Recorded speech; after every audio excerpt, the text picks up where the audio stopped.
नमस्कार साथियों, मैं नीम का थाना से पत्रकार दीपक शर्मा आज आपके सामने उपस्थित हुआ हूँ। एक बहुत बड़ी घटना और बहुत बड़े अन्याय के खिलाफ मामले को लेकर। अभी 5 सितंबर को जो मेरे साथ पाटन थाने में मारपीट का मामला हुआ था, कुछ 4-5 पुलिसकर्मियों ने मेरे साथ मारपीट की थी। उस संबंध में आज पूरा आपके सामने मैं हाजिर हूँ, उस पूरी घटना की जानकारी देने के लिए कि उस दिन मेरे साथ क्या हुआ, क्या घटना वहाँ घटी, क्या मेरे ससुराल पक्ष के लोगों के साथ वहाँ हुआ, उसी की जानकारी देने के लिए आज हुआ हूँ। और 5 तारीख की जो घटना थी, आज 26 तारीख हो गई है, लेकिन उसके बाद भी इस मामले को लेकर न्याय नहीं मिला है। बाकी मेरे ससुराल पक्ष को भी लगातार धमकियाँ मिल रही हैं। अभिषेक सैनी जो लड़का जो गहने चोरी करवाया था उस संबंध में, और बाकी दबाव भी है पुलिसकर्मियों का जिनको मैंने आरोपी बनाया था उस मामले में। तो बाकी ये चारों तरफ से मुझे घेरना चाहते हैं ये लोग, और एक सच को, अन्याय को दबाना चाहते हैं, जबकि मैंने आज तक निष्पक्ष पत्रकारिता की है। पिछले 10-12 साल में किसी भी पुलिसकर्मी से नीम का थाना सदर कोतवाली में मेरा विवाद नहीं हुआ है। मैंने थाने में हमेशा स्टाफ के जैसे प्रेमपूर्ण व्यवहार किया है, सभी से अच्छा व्यवहार रहा है। ईमानदार और कर्तव्यनिष्ठ पुलिसकर्मियों को मैं दिल से सैल्यूट करता हूं। बाकी हमारे भाई बंधु भी पुलिस में हैं, उनको भी मैं नमस्कार करता हूं। बाकी राजस्थान की जितनी पुलिस है ईमानदार है, उनको मेरा दिल से सैल्यूट है। लेकिन जिन्होंने मेरे साथ मारपीट की है उनको मैं छोड़ूंगा नहीं, जब तक इस अन्याय की लड़ाई में लड़ता रहूंगा और न्याय लेकर रहूंगा आम जनता के हित में। क्योंकि पाटन थाने में पहले भी एक आरएसी जवान और एक फौजी को पीटा गया था, जिसकी खबर अखबार में प्रकाशित हुई थी। और उसके बाद एक सामाजिक कार्यकर्ता के नाखून उपाड़े गए थे, मिर्ची लगाई गई थी, वो भी मामला आया था। उसके बाद में एक व्यक्ति के हाथ पैर तोड़े गए थे, वो भी अखबार में खबर प्रकाशित हुई थी 1 साल पहले करीबन। और उसके बाद में 1 साल पहले अभी पाटन थाने में एक फौजी को भी मारा पीटा गया था, कनपट्टी पे पिस्तौल लगाई गई थी, उसका भी मामला काफ़ी प्रमुखता से समाचार पत्रों ने छापा था। और बाकी हज़ारों मामले तो ऐसे हो सकते हैं जानकारी अनुसार कि जो गरीब थे बेचारे रोकर घर बैठ गए, उनके साथ भी अत्याचार हुआ है। तो अभी ये 5 सितंबर 2021 को जो बीत गया, उसमें मेरे साथ घटना हुई थी, उस घटना की पूरी जानकारी मैं आपको देना चाहूँगा। 5 सितंबर से पहले मेरे ससुराल में गहनों की चोरी हो गई थी, जिसमें 2 अंगूठी, 1 सोने की चैन गायब हो गई थी। उसी संबंध में मैंने ससुराल पक्ष से बात की, तो उन्होंने बताया कि हमें चोरी हो गई है, इस थाने में रिपोर्ट दर्ज करवा दीजिए आप आकर। क्योंकि मैं पत्रकार हूँ, उन्होंने सोचा कि रिपोर्ट वगैरह हमारा न्याय होगा, चोरी का मामला सुलझेगा। उस संबंध में मैंने उनको यही कहा कि अले आप घर में ट्राई कीजिए, और फिर बाद में नहीं पता चलता है तो मामला दर्ज करवा देंगे। तो उन्होंने 1-2 दिन तक ट्राई किया। बाद में 4 तारीख को मैं मेरे ससुराल पक्ष के लोगों के साथ गया। हसामपुर मेरा ससुराल है, पाटन थाने में मैं गया। राजस्थान के सीकर जिले के नीम का थाना तहसील में पाटन थाना है, वहाँ पे मैं गया और वहाँ पे मैंने निवेदन किया ब्रजेश तंवर थाना अधिकारी हैं उनसे कि यह ऐसा मामला है सर, और ये घर का ही मामला लगता है, क्योंकि आधे गहने ले गया, आधे गहने नहीं लेके गया कोई भी, ये जो भी है घर में ही हो सकता है, ऐसा घर से जुड़ा हुआ मामला है। तो उन्होंने पहले तो आनाकानी की, फिर मामला हमारा दर्ज करने के लिए हाँ भर दी, हम एप्लीकेशन देकर आ गए थे। और उसके बाद दूसरे दिन पता चला कि जो मेरी साली है छोटी, उसने ये राज खोल दिया डरते हुए कि मेरे को एक लड़का खूब परेशान करता है, ब्लैकमेल करता है कि तेरे पिताजी को मार देंगे, पोस्ट ऑफिस में जाता है उसको वहीं ख़त्म कर देंगे, तू ऐसा ऐसी फलानी बात कही, खूब रूप से टॉर्चर किया उसको और उससे गहने मंगवाए। इसमें एक लड़की भी है, उसका भी हाथ है उस लड़के से मिलाने में, और बाद में वो नंबर ले लिया था, बातचीत करने लग गया, ब्लैकमेल करने लग गया, और मेरी साली से दबाव में ब्लैकमेल करके उसने गहने मंगवा लिए। मेरी साली ने ये कबूल किया, और उसके बाद में मामला खुला तो ये पाटन थाने में ही मामला पूरा निपटता। इसलिए मैं मेरी वाइफ के साथ 5 तारीख को वाइफ के साथ मेरे ससुर कैलाश चंद्र शर्मा, मेरी सास उर्मिला देवी, साला मनोज, साली मनीषा, इन सभी के साथ ससुराल पक्ष को लोगों के साथ मैं पाटन थाने में करीब शाम को 6 साढ़े 6 बजे के करीब गया। और वहाँ पर मैंने काफ़ी 1 घंटे 1.5 घंटे का इंतज़ार किया। वहाँ पे एसएचओ पहले से किसी बात कर रहे थे ऑफिस में। उसके बाद में जब मैंने एसएचओ से मेरा नंबर आया तो मैंने एसएचओ से बात की सभी के सामने। तो एसएचओ को पूरा मामला भी बताया, सर ये तो लड़के के नंबर हैं, ये लड़के की हमारे सामने सभी से बात हुई है। तो लड़के ने कहा है कि मैं 14 दिन में ला दूंगा लड़की को गहना, और नहीं बाद में फिर हमने दबाव डाला तो उसने कहा कि 14 कुछ भी कर लो, मैं यह गहना नहीं दूंगा, ऐसा कबूल किया। उसकी रिकॉर्डिंग भी है। तो मैंने थानादार जी को बताया, एसएचओ ब्रजेश तंवर को, सर ये तो नंबर है, ये लड़का है जिसने चोरी करवाई है घर से, मतलब गहना मंगवाया है ब्लैकमेल करके मेरी साड़ी को, और ये नंबर है उसकी, ये रिकॉर्डिंग है। तो थानेदार जी ने कहा कि मैं इस लड़की को जेल में डालूंगा। तो मैंने कहा इस लड़की को क्यों डालोगे, इसको ब्लैकमेल करके गहना मंगवाया गया है, तो उस लड़के को डालिए। तो फिर उन्होंने कहा कि आप उस लड़के के घर पे जाइए और ट्राई कीजिए, अगर उस घर वालों को बताइए, उसके घर वाले आपको गहना दे देते हैं तो ठीक है, नहीं फिर मैं कार्रवाई कर दूंगा। तो फिर मैंने कहा सर एक बात बताइए, कल हमने 4 तारीख को आपके पास एफआईआर करवाई और हम कानून की शरण में है, संरक्षण में हैं, हम जो कर सकते हैं सर उससे 100 गुना आप कर सकते हो, आप पुलिस अधिकारी हो। और कल को हम उसके घर पे जाएंगे लड़के के गहना मांगने बताने, तो कल को उस लड़के के घर वाले आरोप लगा देंगे तो सर कौन भुगतेगा। इसलिए ऐसी बातें कही मैंने एसएचओ को। इतना कहते ही एसएचओ मुझ पर भड़क गए ब्रजेश तंवर, और मुझे गालियां निकालने लगे और मुझे कहने लगे कि उठ यहाँ से, बड़ा पत्रकार हो रहा है, भग यहाँ से, ऐसा कुछ उन्होंने मुझे बहुत सा बोला। फिर मैंने थोड़ा आवेश में आया, मैंने कहा सर ये बदतमीजी मत करिए आप, ये गलत है, मैं भी फ़ोन करता हूँ। मैं एसपी साहब कुंवर राष्ट्रदीप जी को फ़ोन करने लगा। उसके बाद में जो ही फ़ोन मैंने करने के लिए उठाया तो वहाँ पर पहले से जगरूप सिंह हेड कांस्टेबल खड़ा था।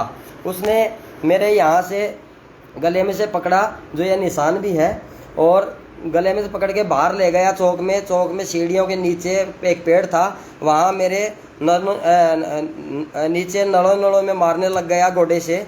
मैंने ज़ोर ज़ोर से यही कहा कि आप मुझे मार लो, लेकिन आप एक भी नहीं बचेगा, सबको मतलब आपको सज़ा मिलेगी, और मुझे गलत मार रहे हो आप लोग, ये गलत है। मेरी बीच में जगरूप सिंह ये कुछ लोग वीडियो बना रहे थे, बाकी पुलिस स्टाफ ने मुझ पर हाथ नहीं उठाया उस दौरान। जब जगरूप सिंह मुझे मारपीट कर रहा था, गाली गुप्ता कर रहा था, तो मेरे परिवार, मेरी वाइफ, मेरे ससुर आदि आए मुझे बचाने के लिए, लेकिन जगरूप सिंह ने मेरी वाइफ के भी थप्पड़ मारी और ससुराल पक्ष को भी डराया धमकाया, और सबको बाहर थाने के, पाटन थाने के पीपल के पेड़ के पास खड़ा कर दिया और सुरक्षा घेरा बना लिया पुलिस वालों ने, और मेरे ससुराल वालों को किसी को बचाव के लिए अंदर नहीं आने दिया।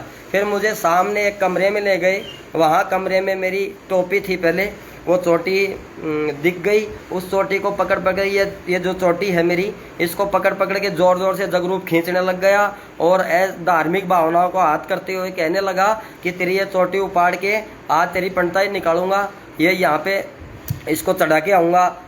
तो ऐसी बहुत सी बातें कही। मैंने यही कहा कि तेरे को मारना है मार ले, डंडे से मार ले, मेरी चोटी को हाथ मत लगा, फिर भी उसने नहीं छोड़ा। फिर बाद में थानेदार जी ने मेरे पास एक दो थप्पड़ मारे, मारपीट की। उसके बाद में हेड कांस्टेबल हैं कोई, उन्होंने मेरा बचाव किया, जगरूप को साइड में किया, और उसके बाद में मेरे को कमरे में आरोपियों की तरह बिठा दिया गया। वहाँ एक महिला कांस्टेबल थी और एक अन्य कांस्टेबल था, उसने भी मेरे साथ मारपीट की, अभद्रता की, खूब मुझे बुरा भला कहा कि बैठ जा आरोपियों की तरह, मुझे मेरे साथ बर्ताव किया गया। उसके बाद में रात को डिप्टी साहब आए घटना के बाद में, और डिप्टी साहब गिरधारी लाल शर्मा पीपल के पेड़ के पास कई देर तक तो सीआई से बात करते रहे, एसएचओ से, और उसके बाद में केबिन में आए, जो एसएचओ का केबिन है उसमें आए, और उन्होंने मुझे बुलाया, और उन्होंने मुझे डिप्टी गिरधारी लाल शर्मा ने मुझे बुलाते ही केबिन में कहा कि ज़्यादा बड़े पत्रकार बन रहे हो क्या, सब एकड़ी निकाल दूंगा, यहाँ थाने में आके बकवास करते हो, परिवार सहित ये है तुरंत परिवार को सबको अंदर डाल दूंगा मुकदमे में। मैंने कहा सर आप वरिष्ठ अधिकारी हो, आप ब्राह्मण हो, मैं आपका बच्चा हूँ, कम से कम न्याय तो करिए, जो इन्होंने मारपीट की है इनको सर सज़ा तो मिले। तो गिरधारी लाल शर्मा डिप्टी ने मुझे ही धमकाया कि ज़्यादा मत बोल, मेरे को मत सिखा, ज़्यादा जेल में डाल दूंगा, हथियारों के मामले में कुछ नहीं बिगड़ेगा मेरा। फिर मैंने भी यही सोचा मको इनको जो भी करना है कर लेने दो, ये कमाऊ पूत हैं पाटन थाने में 2-4 व्यक्ति, इनकी ये पक्ष लेंगे ही, ना तो ये ब्राह्मण समझते, ना किसी को बच्चा समझते, ना किसी का निवेदन स्वीकार करना चाहते। इसलिए फिर मैंने न्याय की उम्मीद छोड़ दी और वो कह रहे थे वैसा ही ठीक है। उन्होंने कहा कि सहन करके घर चला जाना। उन्होंने मेरे साथ अभद्रता की, 1-2 थप्पड़ मारे और उसके बाद में मेरे को एक कागज़ दिया गया, उसमें कुछ लिख कर रखा था। मैंने कहा साइन नहीं करूँगा। उसके बाद में मेरे से ज़बरदस्ती साइन कराने लग गए। उसके बाद में मैंने साइन करने से मना कर दिया। मेरी वाइफ को, मेरे ससुर को पाटन थाने में केबिन में बुलाया गया। उनको धमकी दी गई कि समस्त परिवार को जेल के अंदर डाल देंगे, मुकदमे में अंदर कर देंगे, झूठे मुकदमे लगा देंगे, कभी ज़िंदगी में नहीं निकल सकोगे, हमारा कुछ भी नहीं बिगड़ेगा, कुछ भी नहीं जाएगा। तो मेरे वाइफ और मेरे ससुर आदि लोग डर गए थे। वो मेरे पैरों में आके झुक गए और फिर मुझे सहन करने के लिए मजबूर होना पड़ा। फिर जगरूप सिंह ने मेरी चोटी पकड़कर, थानेदार ने, इन्होंने मुझसे ज़बरदस्ती साइन करवाए एक कागज़ पर। और उसके बाद में मैं हसामपुर आ गया। हसामपुर आके ससुराल से फिर मेरे परिवारजन मुझे लेने के लिए आए। मैं कपिल हॉस्पिटल में आया। यहाँ पे इमरजेंसी खिड़की से मैंने पर्ची कटवाई और डॉक्टर साहब को दिखाया। डॉक्टर साहब को ये कहा पाटन थाने में मेरे साथ मारपीट हुई है, मैं पत्रकार हूँ, कृपया सर एक बार आप लिख दीजिए जहाँ भी लगी है। तो डॉक्टर साहब ने मेरा ये दांत देखा, ये दांत छोटे वाला टूट गया था और यहाँ पे जो चोट लगी थी वो टूट गई। आज घटना को 20 दिन हो गए करीबन। और यहाँ नलों में मेरे 3 एक्सरे लिखे और इंजेक्शन लिखा, इंजेक्शन लगाया, दवाई लिखी। उसके बाद में मैं पूरी रात नहीं सोया, जयपुर चला गया। जयपुर जाके मैंने मेरे रिलेटेड को फ़ोन किया, उन्होंने डिप्टी साहब को फ़ोन किया। डिप्टी साहब ने मेरे पास फिर कॉल किया, दीपक कहाँ पे है तू? मगर किसी ने बताया कि डिप्टी साहब के पास कॉल करो। एसएचओ से, कोतवाली से फ़ोन आया कि एसएचओ और डिप्टी साहब को फ़ोन करो दीपक जी आप। मैंने डिप्टी साहब को फ़ोन किया। उन्होंने कहा दीपक कहाँ पे है? मगर सर जयपुर हूँ, कब तक आएगा? मगर सर मैं आऊँगा रात तक। तो उन्होंने कहा कि मिलना मेरे से। मगर सर मुझे माफ़ करो, मैं नहीं मिल सकता आपसे, आपको बात करनी है फ़ोन पे कर लो, मैं नहीं करूँगा। तो इनका यही उद्देश्य था। फिर बाद में उन्होंने कहा न्याय करेंगे। डिप्टी साहब ने कहा फ़ोन पर न्याय करेंगे। तो मैंने कहा सर मुझे न्याय नहीं चाहिए, मेरे को तो आपने पिटवा भी दिया, लिखवा भी लिया और मुझे तो एक तरह से आपने बहुत बड़ा लज्जित करके मेरे परिवार को निकाला है, मैं आप पे विश्वास नहीं करूँगा। तो हंसने लग गए और फ़ोन काट दिया, जिसकी रिकॉर्डिंग भी मेरे पास है। बाकी फिर मैं मामला समझ गया था कि क्या ये लोग मुझे दोबारा उठा के दोबारा क्या तो राजीनामा करने का दबाव डालेंगे, क्या ये कोई कागज़ फाड़ के दोबारा मुकदमा लगाएंगे झूठा, क्योंकि ये लोग चाहते भी हैं अपना बचाव करने के लिए, कुछ भी कर सकते हैं। उसके बाद में मैं 2-3 दिन तक फ़ोन बंद रखा। फिर न्यायालय में मैंने नीम का थाना, जो उच्च न्यायालय, ये नीम का थाना न्यायालय है, कोर्ट है, उसमें मैंने मुकदमा इस्तगासा दायर किया। उसके बाद भी 8 दिन बाद में मेरा 202 में मुकदमा दर्ज हुआ। उसी दौरान मुझे कई धमकियां भी मिली, कई दबाव भी आए। किसी ने कहा कि थानेदार जी को छोड़ दो, राजीनामा कर लो, किसी को कहा डिप्टी को छोड़ दो। बाकी इस मामले में मेरे पत्रकार साथियों को पता चला, तो पत्रकार साथियों ने थाने की सच्चाई को जाना, सभी ने थाने की सच्चाई को जाना और मेरा साथ दिया। इस मेरी आवाज़ को उठाने के लिए न्याय की मांग करते हुए नीम का थाना, उदयपुर वाटी, करौली, हिंडौन, बीकानेर आदि में ज्ञापन दिए गए। आदि समाचार पत्रों में मेरी खबरें प्रकाशित हुई, मेरे साथ जो अन्याय हुआ था। और उसके बाद में लगातार मुझे मेरे बारे में अफवाह फैलाई गई कि थाने में आकर मैं धमकाता हूँ, पहले भी पुलिस वालों से अलग चुका हूँ। जबकि आप पता कर लीजिए, किसी भी आज 10-12 साल मुझे पत्रकारिता क्षेत्र में हो गए, लेकिन कोतवाली सदर में मैंने आज तक किसी भी पुलिस स्टाफ से दुर्व्यवहार नहीं किया है, कभी मेरा विवाद नहीं हुआ है। मैंने निष्पक्ष ईमानदारी के साथ पत्रकारिता की है। 1 रुपये भी आज तक मैंने पत्रकारिता के नाम पे किसी का बेईमानी से नहीं लिया है, ईमानदारी से काम किया है, निष्पक्ष खबरों को छापा है। मेरे को शिकार बनाया गया है। मेरी निष्पक्ष पत्रकारिता से कुछ लोग जले हुए थे और राजनीतिक भी मेरे खिलाफ षड्यंत्र हो सकता है, मेरे परिवार को और मेरे को लज्जित करने, मेरे को पाटन थाने में पिटवाने के लिए। बाकी राजनीतिक पार्टियों से भी और नीम का थाना सुरेश मोदी विधायक से साहब से भी मैं अपील करना चाहूँगा कि कृपया इस मामले में न्याय करें। और बाकी मेरे बारे में अफवाह फैलाई गई कि मैं एक यूट्यूब का फर्जी पत्रकार हूँ, जबकि यूट्यूब मेरे को 1 साल हुई है। 10-12 साल से मैं प्रिंट मीडिया में हूँ। पहले दैनिक अंबर में था, अब दैनिक आसपास में हूँ। बाकी मुख्यमंत्री जब आते हैं नीम का थाना, तो उपखंड कार्यालय से, जिला कलेक्टर से जो कार्ड बनता है पत्रकार का, वो भी मेरे पास है। निर्वाचन आयोग का जो पंचायत समिति चुनाव होते हैं उनका कार्ड भी मेरे पास है। बाकी प्रेस कार्ड भी मेरे पास हैं कई साल के, और 1 साल की जर्नलिज्म मास कम्युनिकेशन की डिग्री भी है। बाकी सारे सबूत है। ये लोग फर्जी पत्रकार बना के और अफवाह उड़ा के क्या हासिल करना चाहते हैं। किसी को ये बोलते हैं कि ये ऐसा है, एक अफवाह फैलाई जा रही है, एक सत्य को दबाया जा रहा है और बाकी धमकियां भी दी जा रही है कि एक तो अभिषेक सैनी है ये लड़का जिसने मेरे साली को धमकी देकर ब्लैकमेल करके गहना मंगवाए, घर से चोरी के घर से गहना मंगवाया। और आज वो अभिषेक सैनी 3-4 बार फ़ोन कर चुका है ससुराल वालों को कि तुम्हारा क्या तो क्या नाम मेरे मुकदमा उठा लो, राजीनामा कर लो, नहीं तो मैं तुम सबको उड़ा दूंगा, मार दूंगा। 2 दिन का टाइम है। 3 बार फ़ोन आ गया, थाने में भी शिकायत की गई है। लेकिन गिरधारी लाल डिप्टी जो इस मामले को दबाना चाहते हैं, आगे तक इस मामले को दबा रहे हैं गिरधारी लाल शर्मा अपने बचाव के खातिर। गिरधारी लाल शर्मा डिप्टी, मैंने कोर्ट में इस्तगासा जो दायर किया है वो उसमें गिरधारी लाल शर्मा डिप्टी, पाटन थाना अधिकारी ब्रजेश तंवर और जगरूप सिंह हेड कांस्टेबल और एक महिला कांस्टेबल, एक पुरुष कांस्टेबल जिनका नाम नहीं जानता मैं, उनके खिलाफ मैंने मुकदमा दायर किया है विभिन्न धाराओं में। और मेरे साथ जो भी अत्याचार मारपीट हुई या दुर्व्यवहार हुआ है, और उसी को लेकर आज उस चोरी गहने चोरी करवाने वाले लड़के का, और ये पूरी एक गैंग है गहने चोरी करवाने में, उनका पक्ष लिया जा रहा है। और साफ साफ गहना चोरी करने वाली गैंग और आरोपियों को बढ़ावा मिल रहा है, उनके आत्मबल को बढ़ाया जा रहा है, उनकी हिम्मत बढ़ रही है। आमजन में विश्वास, अपराधियों में डर का नारा गलत साबित होता नजर आ रहा है, क्योंकि आज वही लड़का मेरे परिवार को 3-4 बार धमकी दे चुका है। मैंने पुलिस को भी अवगत करा दिया गया है, लेकिन ये डिप्टी गिरधारी लाल शर्मा की वजह से मामला दब रहा है, इस मामले को दबाया जा रहा है। मेरा पुलिस प्रशासन के आला अधिकारियों से, मुख्यमंत्री श्रीमान अशोक गहलोत जी से विनम्र निवेदन है, कृपया मेरे मामले में उचित जांच करें और मेरे ससुराल पक्ष को मुझे सुरक्षा दी जाए।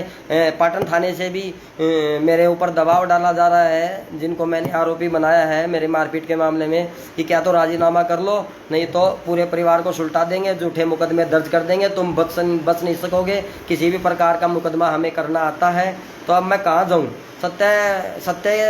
सत्य को छोड़ दें? क्या निष्पक्ष पत्रकारिता ईमानदारी रहना गलत है? तो ये जो भी है ये साथ है। तो कुछ दूसरी बात, आज अगर मेरे ससुराल पक्ष में किसी भी सदस्य को मेरे परिवार में और मुझे कुछ होता है तो उसके जिम्मेदार गहना चोरी करवाने वाला अभिषेक सैनी और नीम का थाना DYSP डिप्टी गिरधारी लाल शर्मा और ब्रजेश तंवर पाटन थाना अधिकारी, जगरूप सिंह और 2 अन्य वो कांस्टेबल हैं जिनको मैंने आरोपी बनाया है, वो ही जिम्मेदार होंगे।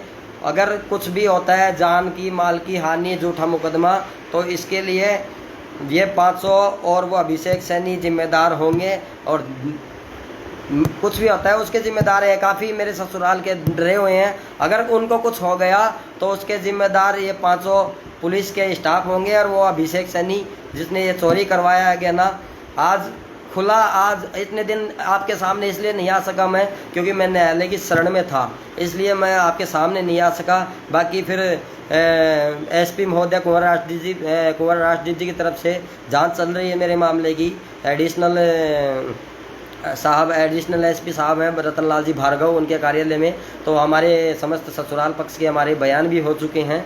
और एक बात और है, अब मुझे कोर्ट से जो मैंने इस्तगासा दायर किया उसके बाद में मुझे पता चला कि मेरे खिलाफ भी पाटन पुलिस ने मुकदमा दर्ज किया है 186, 189 में राजकार्या का मेरे खिलाफ, जिनमें कुछ पंच और सरपंच को गवाह बनाया गया है मेरे खिलाफ इस मामले को दबाने के लिए। लेकिन ये मामला दबने वाला नहीं है, मैं उनमें नहीं हूँ। मरना मंजूर है, लड़ते लड़ते मर जाऊँगा, लेकिन अन्याय के पक्ष में नहीं रहूँगा, न्याय के खिलाफ जंग लड़ता रहूँगा। पुलिस प्रशासन से अनुरोध है कि कृपया उचित दोषी अधिकारियों के खिलाफ सख्त से सख्त कार्रवाई करें, जिससे राजस्थान की जनता में संदेश जाए सुशासन का। और एक पत्रकार के साथ और पत्रकार के परिवार के साथ अगर ऐसी घटना होती है तो आम लोगों को क्या हाल होता होगा। पाटन थाने में ऐसी 5-6 घटना पहले भी हो चुकी है, जो सभी को पता है, न्यूज़ कटिंग है, सब कुछ है। तो फिर भी पाटन थाने में सुधार होना चाहिए। नीम का थाना, कोतवाली सदर थाने में ऐसा किसी के साथ व्यवहार नहीं होता जैसा पाटन थाने में होता है। बाकी जो दोषी पुलिसकर्मी हैं उनको ही मैं उनके खिलाफ ही लड़ाई लड़ना चाहूँगा। बाकी पाटन थाने में कुछ अच्छे पुलिसकर्मी भी हैं जिन्होंने मेरा बचाव किया, उनको मैं दिल से नमस्कार करता हूँ। देश के और राजस्थान के जितने भी पुलिसकर्मी भाई हैं, फौजी हैं, किसान हैं, उनको भी मैं दिल से नमन करता हूँ, जो अपनी ईमानदारी और कर्तव्य निष्ठा के लिए पहचाने जाते हैं। बाकी सत्य और असत्य की लड़ाई में सत्य पराजित हो सकता है, हार नहीं सकता, और परमात्मा ने अगर भेजा है अच्छे कार्य करने के लिए, ईमानदारी कर्तव्य निभाने के लिए, तो वो निभाएंगे। बाकी हमारे ब्राह्मण समाज के भी 20-30 युवा हमारा साथ दिए, उनका भी हार्दिक धन्यवाद करता हूँ। और जो ब्राह्मण समाज में हमारे ठेकेदार बने हुए हैं, वो भी इस मामले को दबाना चाहे, जो हमारा साथ दे रहे थे ब्राह्मण समाज के कुछ युवा, उनको भी उन्होंने दबाने की कोशिश की। ये क्या है, कोई किसी का तो हमारे समाज में किसी के तो धंधे बिजनेस चल रहे हैं, तो वो तो वैसे नहीं बोलेंगे क्योंकि उनको धंधे बिजनेस चलाने हैं। कुछ चाटुकारिता करते हैं तो वो भी क्यों बोलेंगे। जो बोल रहे थे उनको भी बोलने नहीं दिया, लेकिन नीम का थाना ब्राह्मण समाज में 20-30 जो माननीय महोदय, हमारे साथी, छोटे बड़े सम्मानीय हमारे साथ लगे, इस कार्य में साथ दिया, उनका दिल से आभार प्रकट करता हूँ। ब्राह्मण समाज ही क्या, देश में सभी अच्छे लोग, सभी जातियों में सभी मेरा समाज है, देश की सभी जातियों के लोग सब मेरा सब समाज हैं जो अच्छे हैं। और दूसरी बात ये कि ईमानदारी से कार्य करते रहेंगे। और ये आरोप ये कहते हैं कि मैं हर किसी से उलझता रहता हूँ, तो मेरा एक भी क्रिमिनल रिकॉर्ड नहीं है, आज तक कोई भी मेरा क्रिमिनल रिकॉर्ड नहीं है। आज तक मैंने पत्रकारिता के नाम पर 1 रुपये नहीं लिया है, जिसका परिणाम मुझे इस रूप में मिल रहा है। क्या है, यह है उचित है, लेकिन देखना है जोर कितना बाजुए कातिल में है, सरफरोशी की तमन्ना अब हमारे दिल में है। जय हिंद, जय भारत। बाकी गुजारिश करना चाहूँगा कि लगातार धमकियां मिल रही हैं मेरे परिवार को, ससुराल पक्ष को, मुझे कृपया सुरक्षा प्रदान की जाए। जो लड़का अभिषेक सैनी है उसके खिलाफ भी मुकदमा है, उसको अभी तक नहीं उठा पाए हैं। कुछ मानता हूं कि अभी रीट की परीक्षा है, इस कारण से पुलिस प्रशासन काफ़ी मेहनत कर रहा है, काफ़ी व्यवस्था संभालने में लगा है। एक महत्वपूर्ण जिम्मेदारी है पुलिस प्रशासन पे। तो रीट की परीक्षा के बाद मुझे आशा है कि उस लड़के को ट्रेस करके उठाया जाएगा। और बाकी वो लड़का धमकी दे रहा है, अगर मेरे परिवार को, ससुराल को कुछ भी होता है तो उसके जिम्मेदार वो अभिषेक सैनी और 500 जो पाटन पुलिस थाने में जो आरोपी हैं, जो इस्तिगासे में नाम है, वो ही जिम्मेदार होंगे। कोई दिक्कत नहीं है। आगे तक, आज नहीं तो कल सुनवाई होगी। आगे तक हमने शिकायत की है, विभिन्न मेल के माध्यम से, पत्राचार के माध्यम से, डाक के माध्यम से इस मामले को अवगत कराया है। और इस तरह ही कोई झूठा आरोप नहीं लगा था। एक बहुत बड़ा अपमान, बहुत बड़ा मारपीट, बहुत बड़ा दुर्व्यवहार, एक तालिबानी चेहरा सामने आया 2-4 पुलिसकर्मियों का, उनके खिलाफ मैं आवाज़ उठाई है। मैंने पहले भी क्षेत्र की आम जनता की आवाज़ उठाई है, आम जनता और विभिन्न संगठनों के लिए मैंने अनेकों न्यूज़ प्रकाशित की हैं निष्पक्षता से। और आज जो भी हमारे साथ हैं पत्रकार साथी, हमारी पत्रकार परिषद नीम का थाना और राजस्थान के हमारे जो पत्रकार साथी हैं, अधिकारीगण महोदय हैं, पदाधिकारी महोदय हैं, मैं उन सभी का हार्दिक आभार प्रकट करना चाहूँगा कि आपका साथ यूँ ही हमेशा बना रहे। और सभी ने मुझे आश्वस्त किया है कि दीपक, हम आपके साथ हैं इस सत्य की लड़ाई में। हमने पता कर लिया है मामले का कि आप इस मामले की सच्चाई आपने कही है और सच्चाई के साथ आप हो, अन्याय के खिलाफ, झूठ के खिलाफ आप लड़ रहे हो। बाकी ये आम जनता की लड़ाई है, मेरी लड़ाई नहीं है।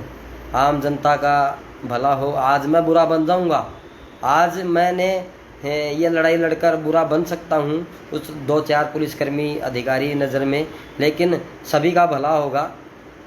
ना तो कोई ऐसा करेगा, ना किसी का साथ अत्याचार होगा।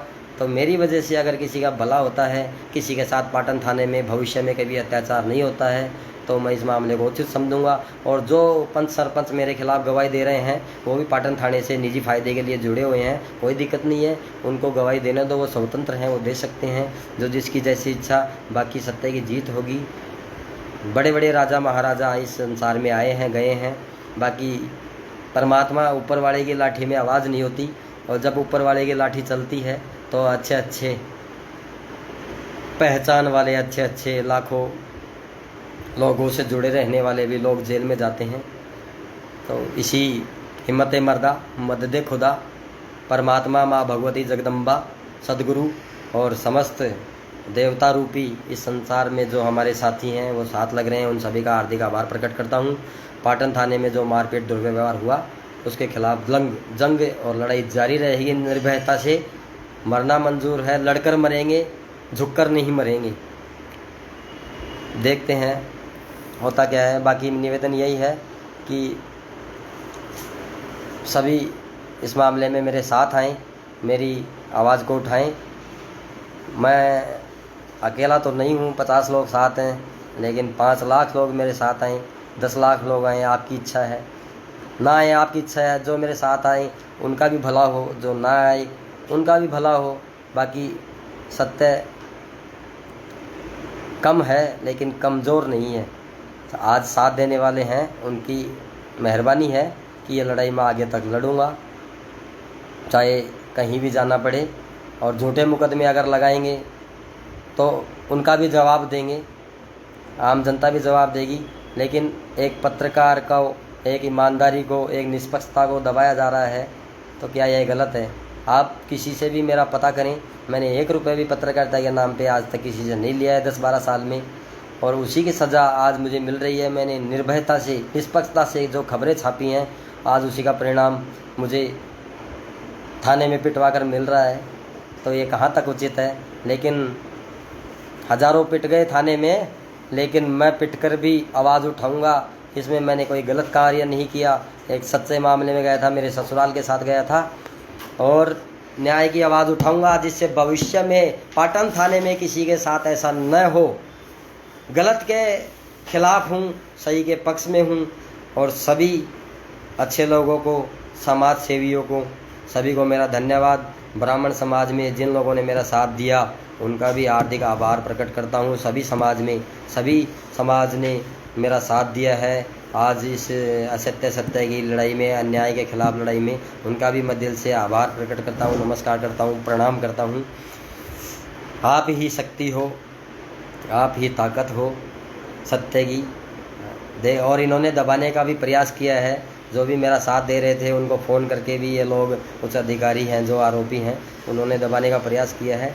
देखते हैं। बाकी मैं डीजी साहब से भी मिलकर आ गया हूँ, डीजी ML लाठर श्रीमान महोदय, राजस्थान पुलिस के मुखिया, उन्होंने भी उचित आश्वासन दिया है कि कार्रवाई जल्दी करेंगे।